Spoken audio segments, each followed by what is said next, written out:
Assalamualaikum warahmatullahi wabarakatuh.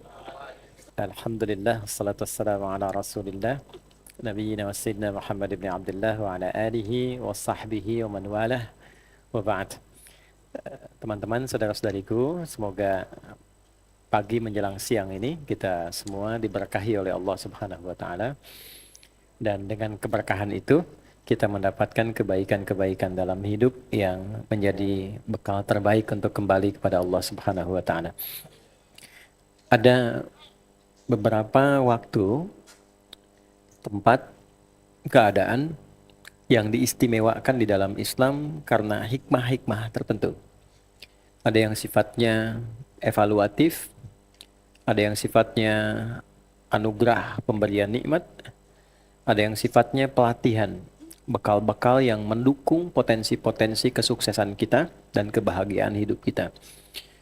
Dalam perjalanan waktu, Allah menyampaikan ini terhubung dalam 12 bulan selama setahun. Dan dibagi 12 bulan ini berdasarkan keistimewaan-keistimewaan yang mendukung pesan-pesan dan risalah kehidupan kita. Pernyataan ini diantaranya ditemukan di Quran surah ke-9 At-Taubah di ayat ke-36. Inna iddatasy syuhuri indallahi 12 syahran fi kitabillah yauma khalaqas samawati wal ard. Jumlah bilangan bulan dalam satu tahun yang Allah tetapkan dan menjadi ketentuan dalam kitabnya adalah 12 bulan. Sependek pengetahuan kami, saya menemukan bahwa hanya di dalam Al-Quran ada pernyataan tegas bahwa setahun itu 12 bulan. Dan dalam 12 bulan ini kemudian ditampilkan menjadi manajemen waktu yang senafas dengan alur kehidupan kita. Lalu dibimbing bagaimana kita mengatur dan menempatkan kegiatan kita selama 12 bulan ini sehingga menghasilkan makna yang positif dan bermanfaat dalam hidup. Serta didetilkan setiap urutan waktunya, bahkan nanti menjadi waktu pekanan ke dalam konsep Jumat itu. Bahkan pertengahan bulan dikenal dengan Ayyamul Bid. Lalu konsep pekanan dengan Jumat, lalu konsep harian dari mulai tidur sampai kemudian bangun dan tertidur kembali. Dari subuh sampai ketemu Isya. Bila kita konsisten menjalani itu sesuai dengan petunjuk hidupnya, maka konsistensi itu yang dijamin langsung oleh Allah mengantarkan kita pada kesuksesan dan kehidupan yang sejati. Sesuai dengan profesi yang kita pilih. Apapun itu. Mau berkarir misalnya di bidang tertentu, atau mau berbisnis, atau mau memilih di bidang pengetahuan, atau menyalurkan tenaga, sepanjang manajemen waktu dan pilihan itu kita gunakan dengan tepat, maka hantaran kepada kesuksesan dan kebahagiaan yang senafas dengan pilihan hidup kita, itu bisa kita raih. Nah, kaitan dengan pertemuan kita, hari ini kita berada di satu waktu yang penting, di bulan yang ke-11. Nama bulannya apa? Ada yang menyebut Dzulqa'dah, ada yang menyebut Dzulqi'dah, ada yang menyebut Dzulqa'idah saya. Nah, kita bahas dulu pelan-pelan, kita lihat apa maksudnya diberi nama itu, keutamaan waktunya ada apa, dan bagaimana kita memanfaatkan keutamaan itu dalam konteks kehidupan kita saat ini. Ini yang menjadi materi kita hari ini. Bila ada yang keberatan, nggak apa-apa, saya langsung pulang. Kita mulai ya. Baik, bismillah. Bismillahirrahmanirrahim. Jadi bulan ini secara perhitungan hijriyah, saya tulis dulu hijriyah dalam bahasa Arab begini ya. Hijriyah. Kalau kita turunkan, ini ada 3. Jadi ada kata ini, kemudian ada ya, nisbah sini, ada tak menunjukkan sifat. Saya tarik begini aja. Ya. Ada ha, jim, dan ra. Sering kita dengar kata hijrah gitu ya. Ya, hijrah itu singkatnya begini. 3 kata ha, jim, dan ra menunjukkan makna yang sangat positif. Itu berpindah pada kebiasaan atau suasana yang lebih baik. Ini berpindah. Ya, sebentar ya. pindah pada suasana atau kebiasaan yang lebih baik.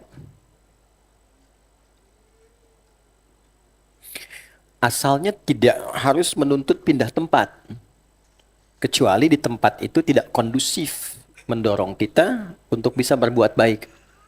Ya, Nabi itu perintah pindahnya ke Madinah karena memang Mekahnya tidak kondusif. Karena itu viral ketika beliau mulai menapakkan kaki meninggalkan Mekah, lalu berada di daerah Jarwal namanya. Lalu menghadap ke arah Mekah, mengatakan demikian. Ya Makkah tuh, kan? Anti ahabbu madinatin fi qalbi. Laula amarani Rabbi bi an uhajir lama taraktuki. Mekah, engkau itu kota yang berkesan untukku. Sangat aku cintai. Nah, ini menunjukkan tempat kita terlahir, tempat kita tumbuh berkembang itu punya kesan tersendiri. Ya, senyaman-nyamannya di negeri orang, biasanya lebih terasa indah di tempat lahir sendiri kan? Ya. Nah, itu sudah fitrah, melekat pada jiwa Nabi juga begitu.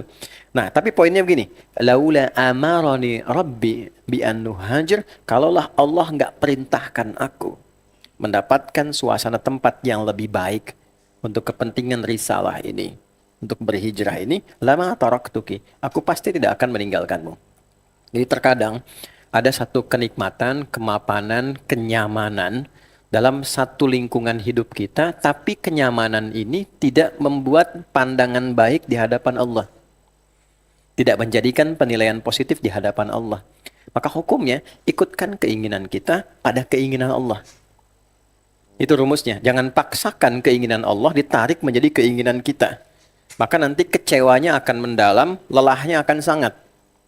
Dan ketika keinginan kita diikutkan pada keinginan Allah, Allah berikan keseluruhannya. Allah anugerahkan Madinah untuk Nabi, Allah kembalikan Mekah untuk Nabi dalam keadaan yang lebih nyaman.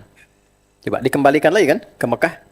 Jadi Nabi mendapatkan Madinah sebagai kota kenabian, Nabi mendapatkan Mekah sebagai pusat kelahiran dan pusat ibadahnya. Jadi kalau kita meninggalkan sebuah kenyamanan duniawi yang dinilai tidak positif menurut Allah untuk mengejar ketentuan Allah, nanti kenikmatan itu akan dibalikan berlipat dari sebelumnya. Kaidahnya seperti itu. Walaupun dalam prosesnya kadang tidak mudah. Anda punya pekerjaan, gajinya 1 miliar sebulan, tapi nggak bisa sholat. Ada peluang di tempat lain, gajinya 1 juta sebulan, tapi bisa nikmat sholat. Pilih mana? Nggak usah pilih yang ketiga, saya nggak kasih tawaran. Nggak ada pilihan ketiga tuh. Nggak mudah kan? Nah iman tuh mesti begitu, kalau nggak ada ujiannya. Itu iman tuh mesti begitu, sampai nanti dilatih kita memiliki keyakinan yang paripurna. Ya? Poinnya di situ. Nah ini hijrah. Kalau kita ingin ikutkan kepada proses ini, tambahkan ya, namanya ya nisbah, nisbat, mengikutkan pada proses ini. Kalau kita ikuti karakternya, sifatnya, itu tambahkan tak di ujungnya. Jadi kenapa penamaan bulan di dalam kalender Islam dinamakan namanya kalender Hijriyah untuk memberikan kesan bahwa setiap waktu, setiap saat, umat Islam itu visinya selalu berubah menjadi lebih baik.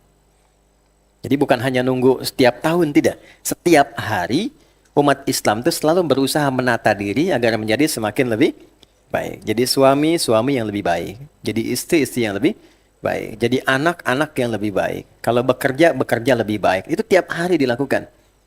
Dan menariknya, nanti nama bulannya disusun berdasarkan perubahan arah-arah kebaikan itu. Itu ada susunannya. Walaupun nama ini sudah ada sebelum masa Islam di jahiliyah, dipertahankan di masa Nabi untuk meresapkan hikmah lebih dalam dari penamaan ini. Misal, saya urut dulu ya sampai ketemu yang ke-11 sehingga pemahaman dasarnya bisa dikuasai dulu. Dengan menguasai pemahaman dasar ini, kesananya itu akan lebih mudah.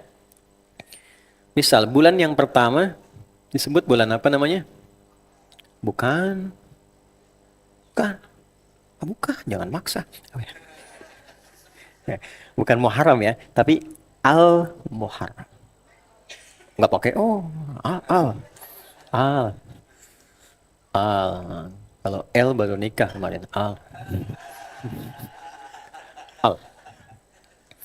Jadi ada Muharram, ada Haram, ada Al-Muharram. Itu berbeda secara makna.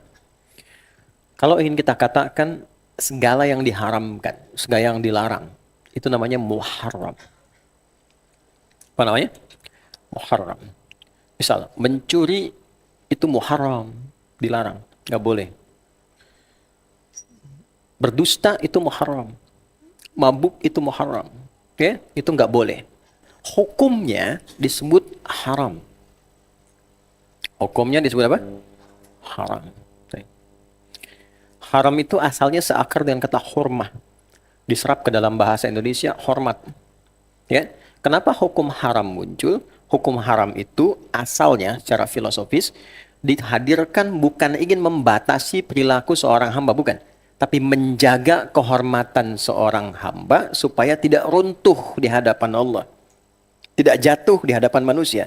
Sebab perbuatan-perbuatan ini kalau dikerjakan kehormatan itu turun. Misal, ada orang menipu misalnya. Kenapa menipu itu hukumnya haram? Karena ketika dikerjakan kehormatannya runtuh di hadapan Allah. Jatuh di hadapan manusia. Sedangkan Allah Tuhan yang Rahman dan Rahim tidak menginginkan status hamba itu buruk dalam kehidupannya. Ya, korupsi itu haram karena ketika dilakukan meruntuhkan kehidupan, menghilangkan kehormatan. Berkata-kata kotor itu haram karena ketika dikerjakan kehormatannya hilang. Nggak percaya silakan keluar dari sini ngomel yang kencang, kata-kata kotor tuh. Pasti jatuh kehormatannya. Itulah hukumnya disebut apa? Haram. Perbuatannya muharram.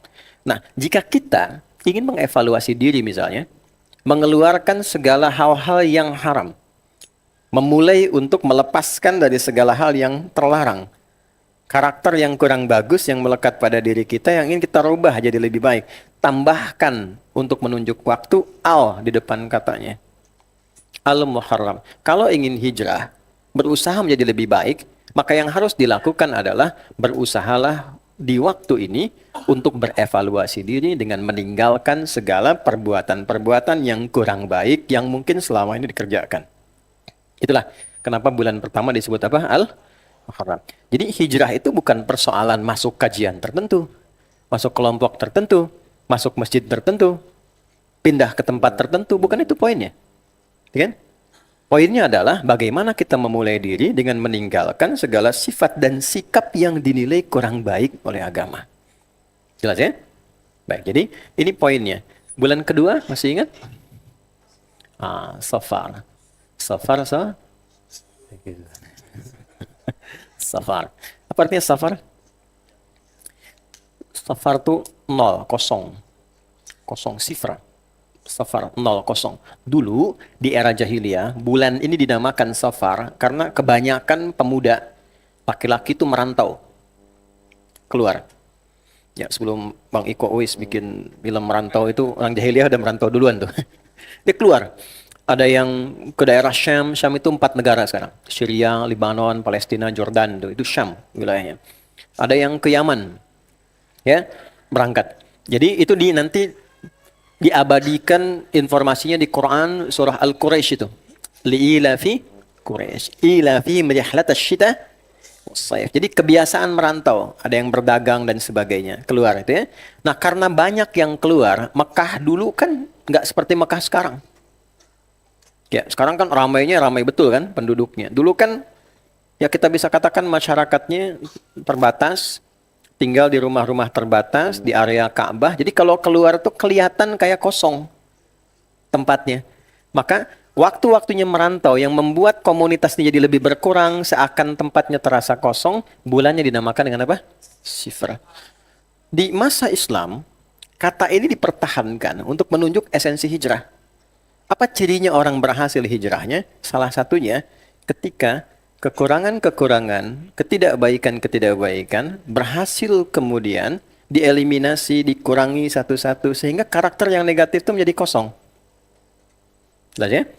Berlatih dalam sepekan untuk membiasakan kosakata yang buruk diganti jadi baik. Sehingga yang buruknya sudah nggak ada lagi. Kalau pulsa katanya itu sudah 0 yang buruk di dalam hati kita, maka tinggal yang baiknya. Kan hukumnya begitu. Baik lawannya apa? Buruk. Jika yang buruknya ditekan, yang baiknya muncul. Demikian sebaliknya, jika yang buruknya itu dominan, yang baiknya tandanya itu minimal. Di antara putra Nabi yang mewarisi karakter kemuliaan sifat Nabi, Qurannya Nabi, itu Sayyidina Hasan, cucu Nabi SAW.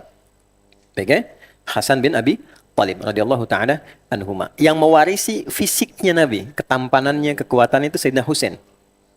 Baik ya? Bin Ali bin Abi Thalib radhiyallahu ta'ala anhuma. Pelan-pelan ya.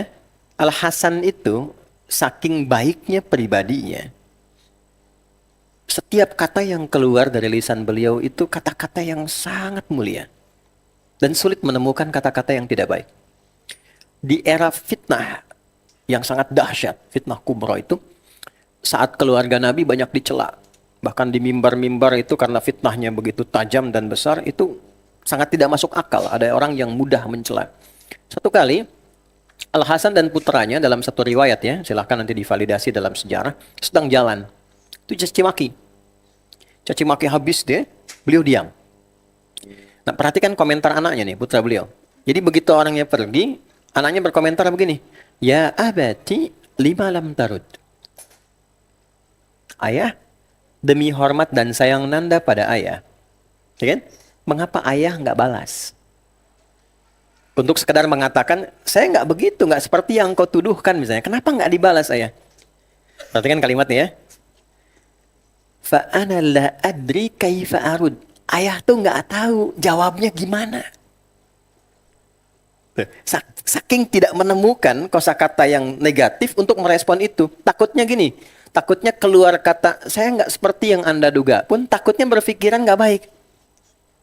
Saya nggak seperti yang Anda sangka, berarti nyangka kan? Ya? Saat istri bikin status pada suami misal, nggak nyangka ya, nyangka itu. Atau sebaliknya. Jadi saat seorang bilang nggak nyangka, sedang apa ya? Nyangka. Bapak nggak tahu gimana cara jawabnya. Takutnya ketika bilang, aku nggak seperti yang kamu tuduhkan. Nuduh kan? Nah, untuk mencari itu pun nggak bisa gitu. Jadi, kalau kita ingin menjadi lebih baik, berupaya untuk mengoreksi diri, introspeksinya, ya, untuk semua, termasuk ustadz siapapun. Sampai menemukan potensi negatif itu 0. Lalu muncul bulan yang ketiga. Apa yang ketiga? Bulan kelahiran Nabi? Rabi'ul Awal. Rabi'ul Awal. Rabi'ul Awal. Rabi itu asalnya tumbuhan mulai mekar, bunga-bunga indah dilihat, ya, pertanda keindahan, kebaikan dan seterusnya. Maka dijadikan analogi di sini sebagai sebuah kias. Berhasilnya hijrah seseorang ketika yang tidak baiknya itu biasa ditekan sehingga kosong, tumbuhlah kemudian bunga-bunga kebaikan dalam dirinya. Yang tadinya lisan kata-katanya kurang bagus, kosong, tumbuh bunga-bunga yang baik. Kalimat-kalimat yang indah, kosakata positif. Ya, ini ilmunya agak dalam dan saya pelajari ini. Ini ada bukunya, ada kitabnya, ada turunannya. Saya tuliskan ini di buku kami, salah satunya namanya Makna Ayat Puasa. Jadi secara referensi ini bisa digali. Nah, kemudian yang keempat apa? Saya cepat ya. Rabi'ul Akhir, bukan Tsani ya, Rabi'ul Akhir. Kalau Tsani nanti ada yang Tsalis, Rabi' lagi dan seterusnya. Rabi'ul Akhir, berakhirnya Rabi'. Ya, sudah mulai sedikit yang tumbuh, sudah mulai mau masuk gugur dan sebagainya. Maaf, kalau sudah jadi baik, jangan menyimpulkan sempurna. Tidak ada manusia sempurna. Ya, yang perlu dijaga konsistensi. Kadang-kadang konsistensi itu tidak mudah. Ya, untuk konsisten itu nggak mudah. Mempertahankan kebaikan itu nggak mudah. Konsisten itu nanti dalam babnya itu ada 9 tahapan ke atas. Konsis 1, konsis 2, konsis 3, konsis 4, sampai konsis 10. Tantangannya banyak. Banyak. Tahajud aja kan kadang-kadang pengen bangun, kan? Ngalahkan kantuk, gitu kan? Setting sampai 3 kali. Jam 2, 2:04, jam 2:30 kan. Walaupun bangunnya jam 4 juga gitu. Gambaran. Nah ini ya. Jadi fala tuzakku anfusakum, jangan pernah menyimpulkan itu orang sempurna, orang baik, yang konsisten pada kebaikan. Tidak. Konsistensi itu pembuktian. Kan bukan penyampaian. Nah, kadang-kadang kalau gagal di sini muncul yang kelima. Apa bulan kelima? Masih ingat, teman-teman? Nah, bukan Jumadi, bukan Jumadil Awal. Tapi Jumada. Jumadal Ula. Jumada al-ula. Jumada itu musim gugur, musim kering, musim gugur yang pertama. Ya, kalau Jumadi menunjuk pada sifat orangnya. Ya, orang yang kering gitu kan, kosong Jumadi. Ini secara makna kata ya. Nah, Jumada itu menunjuk pada musim gugur. Artinya apa? Orang-orang yang kurang bisa mempertahankan kebaikannya, terlalu bangga dengan kemuliaannya, itu pada saat yang sama bisa gugur keadaan dirinya. Tapi kalau sudah gugur, merasa banyak salah, merasa pernah berbuat banyak hal-hal yang tidak baik gitu, jangan juga menyimpulkan bahwa saya ini sudah terlanjur berbuat salah. Selalu ada peluang untuk kembali. Nah, indahnya kehidupan itu begitu. Kalau sedang baik, jangan merasa menjadi orang sempurna. Kalau sedang menjadi pribadi yang dihukumi tidak baik, jangan menyimpulkan bahwa saya terlanjur sudah jadi orang nggak baik. Selalu ada peluang untuk menjadi lebih baik. Ya. Teman-teman pernah dengar kisah Fir'aun nggak? Pernah kan? Coba ibu catat deh ya. Boleh bikin status tuh. Fir'aun itu Fir'aunnya Fir'aun. Ya. Bayang ya, Fir'aunnya Fir'aun tetap diberikan haknya oleh Allah untuk kembali menjadi baik. Cuma memang dasar Fir'aun. Coba dikirimkan 2 nabi Rasul. Nggak tanggung, Nabi Musa, Nabi Harun. Hanya untuk mengembalikan Fir'aun jadi baik. Hanya untuk memberikan hak Fir'aun menjadi lebih baik. Anda bayangkan, sejahat-jahatnya Fir'aun, haknya masih diberikan. Dan itu pemberian haknya diiringi dengan instrumen kelembutan. Silahkan dibaca Quran surah ke-20 Thaha ayat 43 sampai 44. Idhhaba ila fir'auna innahu tagha. Faqula lahu qawlan layyina la'allahu yatadhakkaru aw yakhsha. Musa, Harun, berangkatlah ke Firaun. Dia sudah mulai menyimpang menggunakan kewenangan dan jabatannya. Jadi jangan salah, Nabi Musa, Nabi Harun itu ditugaskan oleh Allah bukan untuk menjatuhkan Firaun. Karena tidak ada ajaran dalam Islam menjatuhkan kekuasaan itu nggak ada. Ya kan? Yang paling menarik apa? Mengingatkan Firaun supaya jabatan itu digunakan dengan baik sehingga melahirkan maslahat. Dan kalimatnya indah. Nasihati dengan lembut, dengan baik, mungkin dengan kelembutan itu ada kesadaran pada dirinya untuk berubah. Indah sekali. Tapi poin pembahasan kita adalah seburuk-buruknya perilaku Firaun tetap mendapatkan haknya menjadi baik. Maka siapa kita yang tidak mendekati keburukan Firaun? Ya, jangan pernah menyimpulkan kalau pernah sekali salah, lantas sudahlah. Terlanjur basah saya salah, sudah divonis orang salah. Ingat, hisab kita itu kaitannya sama Allah, bukan opini publik. Banyak orang jatuh itu karena tergantung pada opini publik. Dan sekarang yang tidak rasional, standar keberhasilan bekerja diukur berdasarkan opini publik. Itu sesuatu yang tidak masuk akal. Pasti berubah. Ya? Nah, jadi kalau sudah banyak berbuat kesalahan, jangan simpulkan selalu salah. Selalu ada fase yang ke-6, Jumadal Akhirah. Berakhirnya musim kering, musim gugur.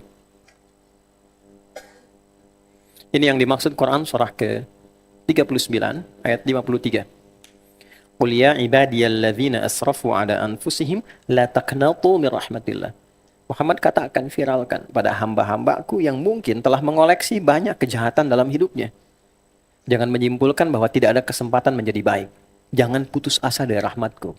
Innallaha yaghfiru dzunuba jami'a. Allah pasti akan memberi kesempatan dengan mengampuni semua dosa yang pernah dikerjakan dalam hidup. Jadi kalau teman-teman belajar lebih dalam di Quran, itu menariknya ada jalan kembali. Jalan kembali itu tobat namanya. Ya, yang algoritmanya itu doa sekaligus bimbingan. Kalau kesalahannya ini, doanya begini, bimbingannya begini. Kalau kesalahannya ini, zikirnya ini, doanya begini. Salah pada orang tua, salah pada pasangan hidup, salah pada anak, salah pada keluarga, pada tetangga. Itu ayatnya spesifik. Saya kaji keluarkan satu-satu tuh. Misalnya sampai ke yang tingkat kompleks. Misalnya pernah menghilangkan nyawa orang, gitu ya. Ini ada tuh ayatnya, zikirnya ini, tobatnya begini, lalu kebaikannya diukur seperti ini. Sehingga kehormatannya kembali lagi. Nah, kehormatan yang tinggi, yang dijaga, yang agung, yang dipertahankan, itu bahasa Arabnya disebut rajab namanya. Pak Rajab, Bapak yang terhormat. Oke? Nah, jadi penamaan itu ada maknanya, bukan sekedar nama yang dituliskan, tidak. Ya. Nah, setelah itu kemudian Ada bulan ke-8, di masa itu pengantar kepada musim panas, musim yang sangat terik. Yang saking teriknya kadang-kadang sumber-sumber air, ya sumur-sumur itu kering. Maka sebelum masuk ke puncaknya, masyarakat itu kompak membuat kelompok-kelompok untuk mencari air, mencari sumber. Di masyarakat itu mengelompok, dalam bahasa Arab tasya'ub. Kalau banyak kelompoknya disebut Sya'ban namanya. Ke bulan ke-8 disebut apa? Sya'ban. Bulan berkelompok untuk mencari sumber air. Puncak panasnya pada bulan ke-9. Itu begitu teriknya, kadang-kadang sifatnya membakar. Kan uapnya tipis kalau di Timur Tengah. Ya, jadi kalau kita simpan kerupuk, itu terbakar. Di sini mengecil. Ya, sana terbakar. Nah, dalam bahasa Arab, yang terik membakar itu Ramadan. Kalau semakin terik, semakin membakar Ramadan namanya. Ya, makanya dipertahankan dalam Islam. Kenapa bulannya dinamakan Ramadan? Karena di sana membakar dosa-dosa kita. Ya, menghanguskan kesalahan kita. Sehingga ketika lulus di Ramadan, meningkatlah amal kebaikan kita, hilang kotorannya. Maka bulan ke-10 disebut Syawal namanya. Ya, 9 Ramadan, 10 apa? Syawal. Asalnya di masa jahiliyah, bulan Syawal ini artinya meningkat, nggak ada kaitan dengan ibadah. Asalnya kaitannya dengan jumlah penduduk. Teman-teman masih ingat nggak? Waktu penduduk merantau itu di bulan keberapa? 2 kan? Safar kan? Nah, bulan 10 mereka pulang. Kembali lagi. Kenapa kembali? Karena persiapan orang yang dikunjungi itu, yang merantau ke tempat itu, justru akan datang ke Mekah. Ya, kalau kita mau ke sana, orang yang datang kan ngapain pergi kan? Karena Mekah akan jadi titik sentral, perdagangan, sentral ritual, dan sebagainya. Di waktu itu semua datang. Maka balik lagi lah penduduk-penduduk dari Mekah itu. Meningkatlah jumlah penduduknya. Ketika meningkat itu disebut dengan Syawal. Di bulan ini. Nah, kenapa mereka kemudian kembali datang? Karena yang dikunjungi mau datang, persiapan bulan ke-12. Namanya bulan haji. Dzulhijjah. Dzulhijjah. Bulan haji, datangnya musim haji. Di antara musim haji itu ada yang berhaji, ada yang melihat haji itu sebagai objek pasar ekonomi, teorinya. Jadi ke sana bukan untuk haji, untuk dagang. Ini yang dimaksud Al-Baqarah ayat 198. Laisa 'alaikum junahun an tabtaghu fadlan min rabbikum. Kalau ada orang musim haji, niatnya bukan haji, pengen dagang, boleh. Nggak salah, nggak ada dosa. Tapi dapatnya dunianya. Kalau pengen haji, dapatnya hajinya. Jelas ya? Di kaidahnya, kalau kita ikut dunia, ini ada dunia, ini ada akhirat. Kalau kita ikut dan fokus pada dunia, terlalu banyak fokusnya, akhiratnya pasti turun. Ya. Tapi kalau kita fokusnya pada akhirat, dunianya pasti ikut. Saya ulang ya. Kalau fokusnya pada dunia, akhiratnya pasti turun. Gak percaya silakan tuh. Kerja yang banyak aja. Pasti baca Qurannya sedikit. Sholatnya pasti yang penting cukup. Wajib aja. Tapi kalau kita balik ke sini, akhirat kita kejar, dunianya pasti ikut. Gak akan turun. Itu yang dimaksud di Al-Baqarah ayat 200 sampai 201. Yang 200 itu konsep yang pertama. Wa minan nasi may yaqulu rabbana atina fid dunya. Bukan. Tenang ya. Saya bacakan ulang ya. Wa minan nasi may yaqulu rabbana atina fid dunya wa ma lahu fil akhirati min khalaq. Jelas ya? Itu ayat 200. Nah, ada segelintir orang yang terlalu fokus dengan dunia sehingga ketika di akhirat tidak siap, bekalnya kurang. Tapi yang 201-nya, ini yang doa yang sangat kita hafalkan.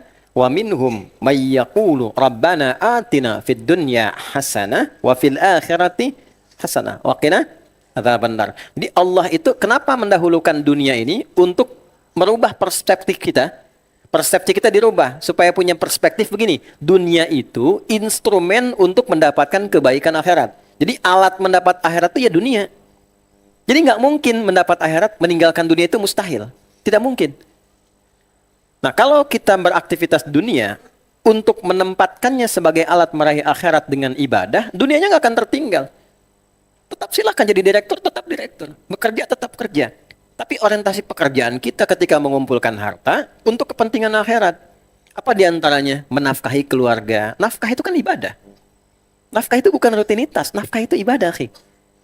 Ar-rijalu qawwamuna 'alan nisa bima faddalallahu ba'dahum 'ala ba'dhin wa bima anfaqu min amwalihim. An-Nisa ayat 34. Ketika suami mencari nafkah, diniatkan untuk memberikan kebaikan pada keluarganya, didapatkan berapapun, dicukupkan oleh Allah untuk keluarganya, pencariannya itu dinilai sebagai ibadah, akhiratnya dapat. Itu yang dimaksud dunia hasanah, akhiratnya hasanah. Tapi kalau tidak diniatkan ibadah sebagai kewajiban menafkahi, hanya rutinitas saja, dibikin capek nanti. Konsep hidupnya begitu. Berangkatnya capek, sudah terkumpul tuh kayaknya masih sedikit terus. Kalau dalam rekening terkumpul banyak, masih terasa kurang, tidak cukup memenuhi keinginan, bukan kewajiban, yakinlah Anda sedang dikuasai oleh nafsu. Dan biasanya lelah hidupnya, capek. Pulang ke rumah cuma dapat capeknya aja. Ya kan? Ingat ya, saya ingatkan teman-teman termasuk saya sendiri. Boleh Anda jadi pimpinan di kantor, tapi di rumah Anda tetap suami, Anda tetap ayah. Kalau sudah ada anak-anak tuh, anak kita yang kecil-kecil itu, nunggu ayahnya tuh, bukan nunggu bos. Saya seumur-umur ngajar sampai hari ini, tidak pernah pulang. Saya dipanggil misalnya, Kiai. Tidak. Pasti Buya tuh, Buya. Pulang datang. Pengen ayahnya. Nah, jadi keadilan itu penting. Nah ini, konteks ini, ketika kita gunakan sebagai instrumen mencari akhirat dengan meniatkan, dapat. Belajarnya adik-adikku yang belajar, saya di sekolah. Nggak akan kehilangan sekolahnya. Belajar yang rajin, yang pintar. Nah, kepintaran itu diniatkan untuk menaati Allah. Nah, kalau kepintaran itu digunakan pada yang positif, kalian misalnya jadi pilot misalnya. Begitu jadi pilot, ngantarkan orang haji, itu dapat pahalanya tuh. Ngantarkan orang tugasnya sholat.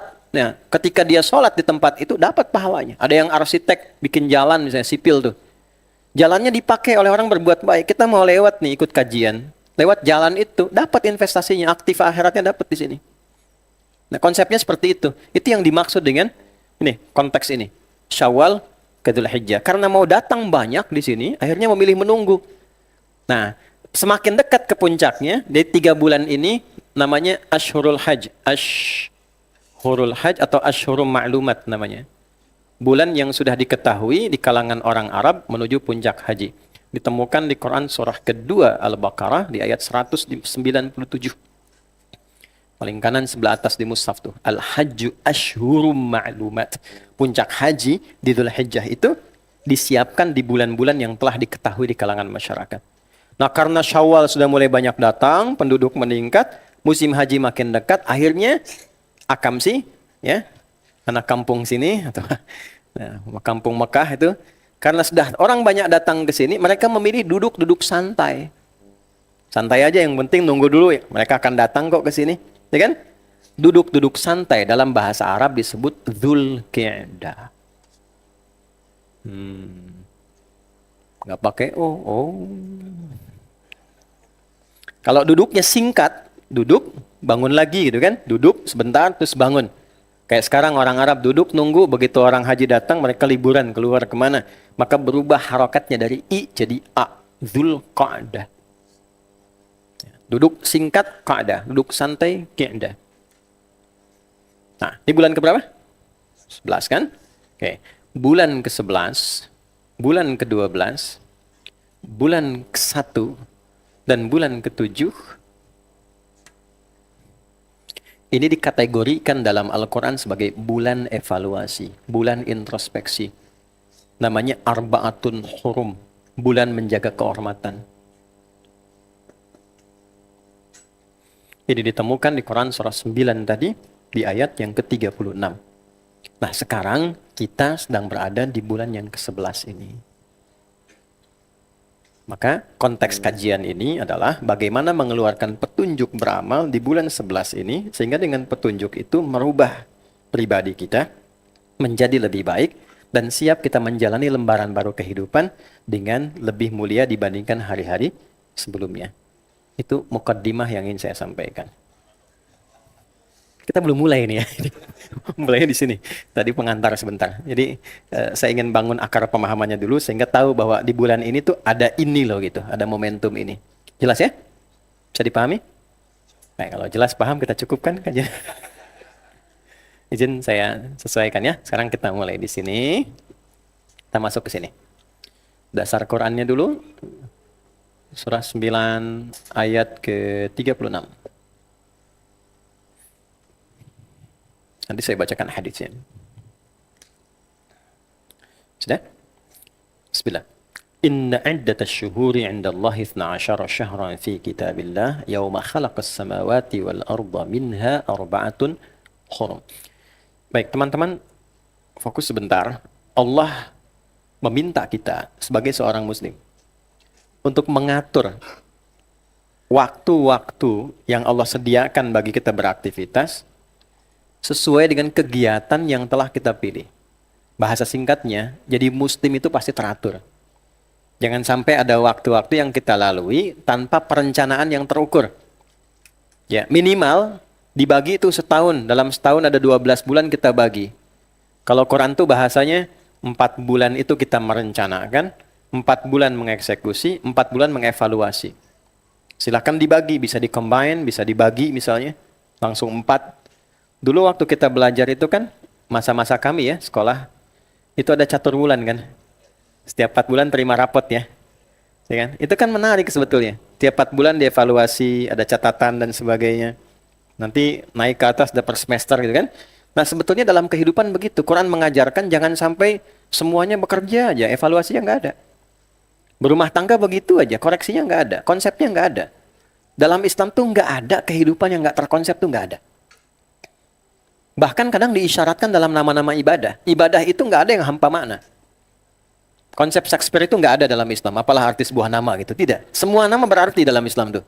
Saya ambil contoh gini. Sholat misalnya. Sholat berapa waktu sehari? 5 hari kan? 5 kali ya. 5 kali dalam sehari. Yang fardu ya. Yang pokok. Sholat pertama apa? Subuh. Kedua? Zuhur. 3 asar. 4 maghrib. 5 isya. Oke. Masukkan dalam kaidahnya. Tidak ada nama yang hampa makna. Kenapa dinamakan sholat subuh?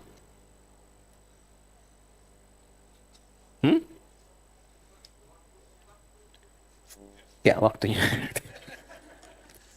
Baik, nanti kita uji itu ya. Kita uji. Subuh itu asalnya seakar dengan kata asbah. Artinya, dasarnya itu artinya dalam bahasa Arab, sesuatu yang sudah siap dengan rencana. Gak pakai oh. Sesuatu yang sudah siap dengan rencana. Sesuatu yang terukur. Ya, itu subuh tuh. Apa dalilnya? Dari Quran. Ada, nggak bisa bilang pokoknya ada, nggak bisa, ada dalilnya. Ya. Quran surah 81 ayat 18. Was-subhi idza tanaffas. Dan aku bersumpah demi waktu subuh itu idza tanaffas. Ya, apabila bersamaan dengan subuh itu tiba, tanaffas. Awal waktu itu terukur, dimulai, aktivitas diawali. Anda bayangkan, alam aja tertata, waktunya subuh begini. Tumbuhan mengeluarkan oksigen, ya kan? Nanti malamnya baru kemudian karbon dioksida. Subuh itu semua bergerak, tertata aktivitasnya. Jadi makhluk yang tidak dihisab saja punya perencanaan yang terukur. Masa kita makhluk yang dihisab tidak terukur rencananya? Jadi nggak ada orang Islam tuh bangun dari subuh sudah punya rencana. Jam 7 mau di mana, jam 8 kerjakan apa, jam 9 melakukan apa. Jadi jangan sampai nanti jam 9 bagaimana? Gimana nanti aja. Nanti bagaimana? Baru kemudian sampai siang. Siangnya disebut apa? Zuhur, salatnya ingat. Padahal siang itu bahasa Arabnya bukan zuhur. Siang itu nahar. Itu yang tadi saya katakan diuji itu. Ya kan? Siang itu apa? Nahar. Naharu kas-sa'id. Zuhur itu bukan siang. Zuhur itu jelas. Terang. Kalau kita ngaji di tajwid itu ada izhar. Dibacanya jelas, terang. Tidak berdengung. Man amana. Man amana. Bukan. Man. Jelas. Kenapa disebut zuhur? Sampai siang pekerjaan kita dari subuh itu yang terencana mesti jelas hasilnya, jelas nilainya, jelas manfaatnya di hadapan Allah. Jangan sampai punya pekerjaan sudah 6 jam kurang lebih tapi hasilnya nggak jelas. Jadi ibadah nggak? Jadi manfaat nggak? Apa cuma dunia aja? Atau jangan-jangan dunia pun belum terang? Makanya kenapa kita sholat kembali untuk mengevaluasi pertengahan hari dari pekerjaan yang sudah kita lakukan. Konsep subuh kan gini. Asalnya sebelum subuh, nanti dilihat di Sunan Abu Daud, nomor hadis 1367. 1367. Rawinya Ibnu Abbas radhiyallahu taala anhuma. Nabi itu mengajarkan dari bangun tidur sebelum subuh, kita itu sudah punya planning kehidupan. Saya bacakan hadisnya ya, kama qala. Perhatikan kalimatnya. Kana Nabiyyu sallallahu alaihi wasallam. Kata Ibnu Abbas, adalah kebiasaan Nabi sallallahu alaihi wasallam. Idza staiqadha min naumihi, jika beliau bangun dalam tidurnya. Di tengah malam sedikit atau pas atau kurang sedikit. Tengah malam itu Isya ke subuh bagi dua. Misal, ba'da Isya jam 8, misalkan subuh setengah 5, gitu kan? Bagi dua tuh, ketemunya jam berapa? Misal jam 1, jam 2 misalkan, misal saja. Maka kurang lebih setengah 2 atau jam 2-an. Bangun itu, apa yang beliau lakukan? Fajalasa, beliau duduk dulu.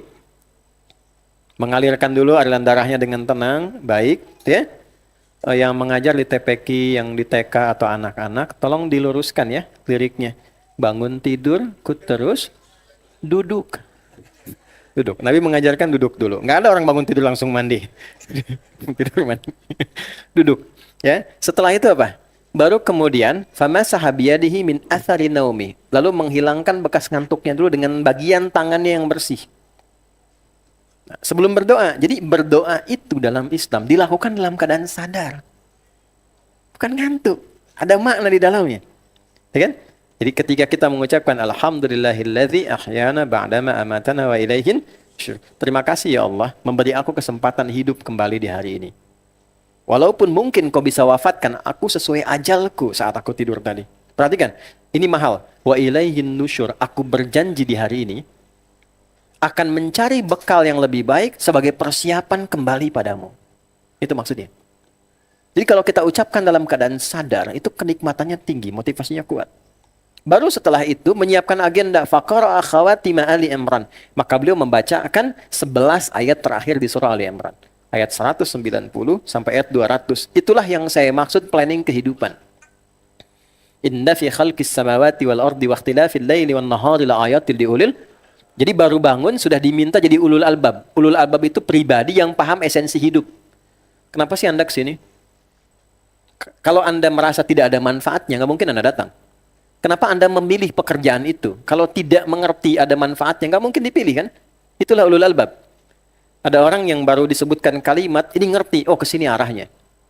Makanya sering diilustrasikan dengan kelapa. Kelapa itu ada kulit bagian luar, serabut, ya kan? Ada batok kelapanya, ada dagingnya, ada yang paling lembut dalamnya. Nah yang paling lembut itu lub namanya. Lub, jamaknya albab. Ya, ada orang diterangin sekali itu begini, apa sih tadi? Jelasin lagi. Jelasin 3 kali, nah itu kulit kelapa. 2 kali paham, batok kelapa. Ya. Oh, sekali mengerti, dagingnya tuh. Tapi ada orang disebutkan 1 kalimat, 1 kata, X. Ah ini bahas ini kayaknya. Nah, itu lub. Ada orang mengerti hidup ini, buat saya pulang. Bukan buat untuk memenuhi kebutuhan dunia saya. Saya meninggal nanti. Bekal apa yang mau saya bawa? Dia paham tuh. Jadi kalau dia dapat harta, dia ngerti. Oh ini yang harus digunakan ini. Ini hak saya begini, kewajiban saya begini. Kalau saya berumah tangga, saya mengerti, saya laki-laki. Oh kewajiban saya ini, hak saya ini.